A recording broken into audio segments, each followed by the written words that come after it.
Saudara-saudariku yang terkasih, salam sehat dan sukacita selalu, berkah dalam. Sudah kita memberi senyum hari ini, Sabtu 11 Januari 2025. Kita awali permenungan kita dengan tanda kemenangan Kristus dalam nama Bapa dan Putra dan Roh Kudus. Amin. Permenungan kita diambil dari Injil Yohanes bab 3 ayat 22 sampai 30.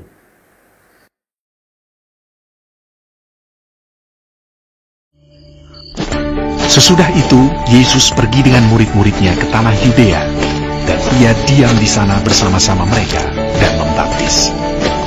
Akan tetapi Yohanes pun membaptis juga di Ainon dekat Salim, sebab di situ banyak air, dan orang-orang datang ke situ untuk dibaptis. Sebab pada waktu itu Yohanes belum dimasukkan ke dalam penjara. Maka timbullah perselisihan di antara murid-murid Yohanes dengan seorang Yahudi tentang penyucian. Lalu mereka datang kepada Yohanes dan berkata kepadanya, "Rabi, orang yang bersama dengan engkau di seberang sungai Yordan, dan yang tentang dia engkau telah memberi kesaksian, dia membaptis juga, dan semua orang pergi kepadanya." Jawab Yohanes, "Tidak ada seorang pun yang dapat mengambil sesuatu bagi dirinya, kalau tidak dikaruniakan kepadanya dari sorga. Kamu sendiri dapat memberi kesaksian bahwa aku telah berkata, aku bukan Mesias, tetapi aku diutus untuk mendahuluinya.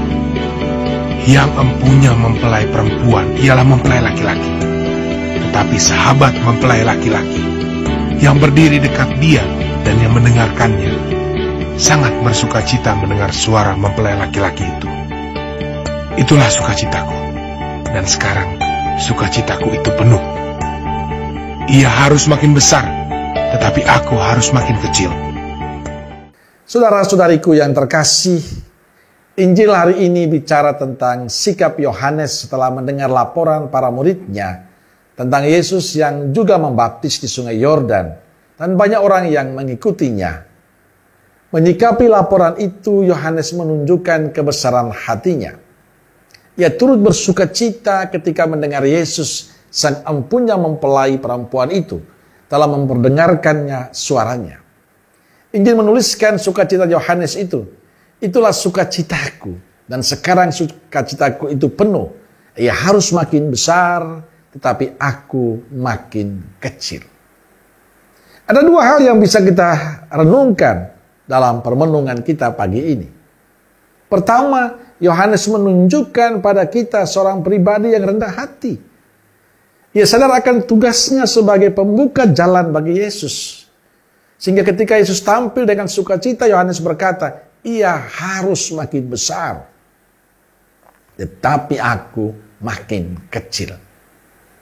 Yang kedua, Yohanes pribadi yang besar hatinya.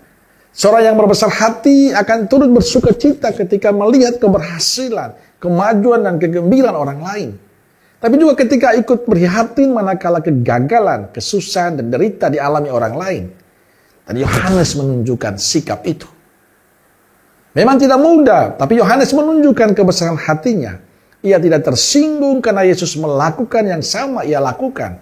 Ia tidak tersinggung karena orang banyak mengikuti Yesus termasuk para muridnya. Tapi Yohanes bersukacita untuk semua pengalaman iman itu.